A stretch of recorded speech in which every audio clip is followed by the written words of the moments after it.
Imagine you're alone in your room. It's late at night, and you hear a soft whisper calling your name from outside your window. You peek through the curtains and see two bright red eyes staring back at you. Keep watching, because tonight, you'll meet three terrifying vampires who aren't from fairy tales. Tommy was 11 years old, and his favorite place in the entire world was the treehouse his dad built for him. It stood proudly atop a giant oak tree in their backyard, far above the ground, hidden by thick branches and leaves.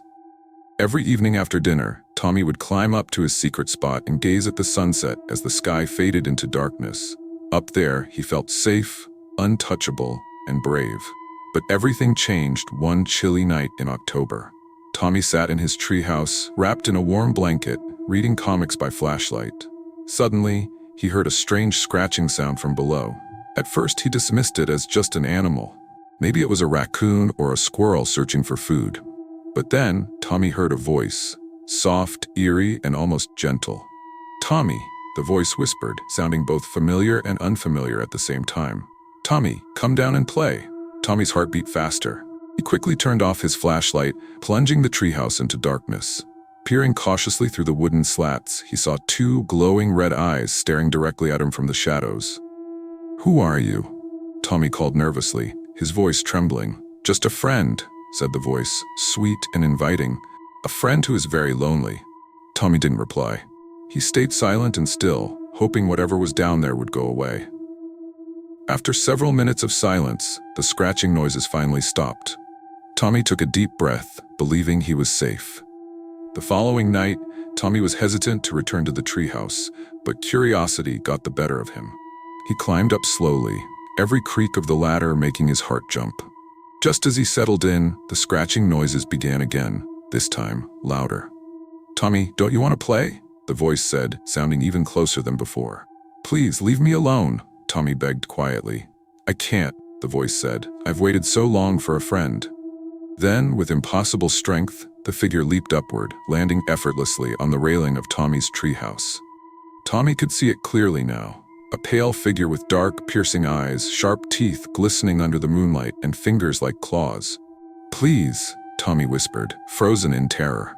"Just one bite," the vampire whispered, lunging toward him.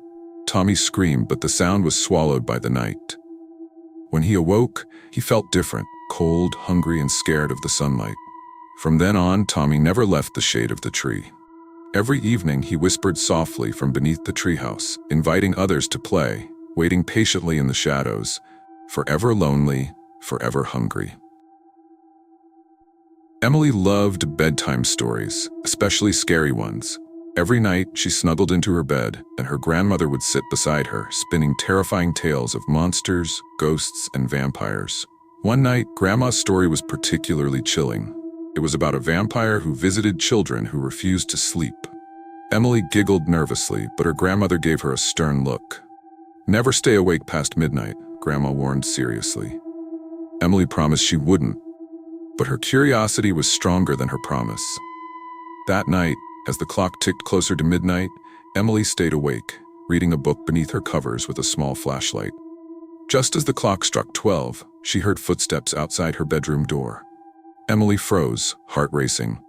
Slowly, her door creaked open. Standing in the doorway was a figure unlike anyone she'd ever seen. Tall, pale, with dark eyes reflecting the dim glow of the moonlight, and sharp teeth that seemed too long to be real. "Emily," the creature said softly, stepping into the room. "You should be asleep." Emily's mind raced with fear, yet curiosity overcame her terror. "Who are you?" she whispered again. "I'm the one your grandmother warned you about," replied the vampire with a chilling smile, stepping closer. The vampire spoke softly, weaving words that felt hypnotic, calming Emily's pounding heart. "I only visit children who break the rules, children who don't listen."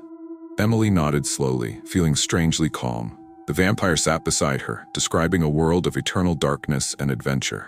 With every word, Emily felt more drawn to the mysterious visitor. Hours seemed to pass in moments, and Emily was captivated. The vampire reached out, gently brushing Emily's cheek. Her eyelids grew heavy, and soon she drifted into a deep, unnatural sleep.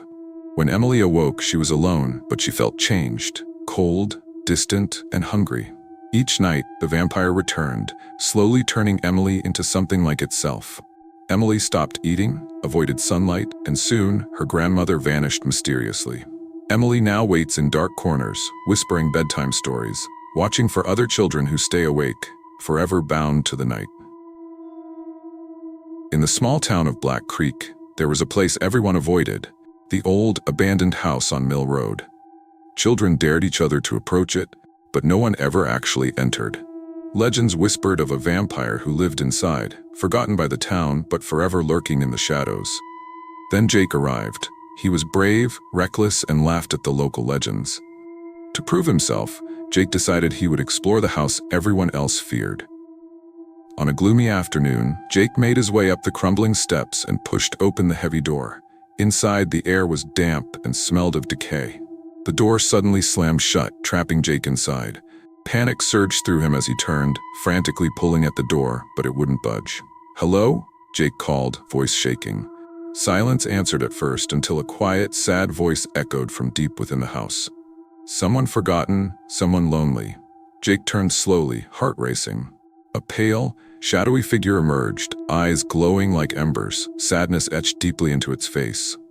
"Please stay," the vampire whispered. "I've waited so long." Jake stepped backward but tripped over debris, falling hard. In an instant, the vampire was upon him, teeth sinking into Jake's neck, draining him of warmth and life. Days passed and Jake never returned home. Soon, the townspeople of Black Creek whispered new tales of two vampires hidden within the old house. Now, Jake found himself trapped within the eternal shadows of the house. He watched silently as curious townsfolk occasionally walked by, peering fearfully at the house before scurrying away. Each passing day made Jake feel more disconnected from his former life, memories fading into dark whispers. He tried escaping several times, but invisible forces bound him, keeping him tethered to the house. Jake discovered that he now craved something he never imagined: human companionship. Driven by an unbearable loneliness, Jake began calling softly to passing children, using the same gentle tone that had lured him inside. "Come inside, it's safe here. I'm lonely," he whispered through the cracked windows. One rainy evening, a young girl named Sarah hesitated by the gate, her eyes wide with fearful curiosity. Jake felt a surge of hope as she took cautious steps toward the porch. But at the last moment, her mother called out sharply, pulling her away. Heartbroken, Jake watched them leave, his whispers fading into silence. The original vampire watched Jake closely, eyes filled with sadness and understanding. "They always leave," it murmured. "We are destined to remain forgotten." Now Jake and the vampire roam quietly through darkened halls, their existence known only through fearful whispers and ghostly sightings. The townspeople still avoid Mill Road, though none truly remember why. Yet, every now and then, Jake whispers desperately, hoping one day someone will answer and break their endless loneliness. Now, you have glimpsed 3 chilling stories of vampires lurking just beyond the edge of comfort and safety. As you step back into the light of your everyday life, remember how easily darkness can slip in through a small crack or a whisper in the night. When you sense a soft voice calling your name, or feel the tickle of cold air where there should be warmth, pause to consider who or what might be waiting in the shadows. Vampires may seem like mere legends, but in the quiet hours their presence feels all too real. Rest well if you dare, for some hungers are never truly sated.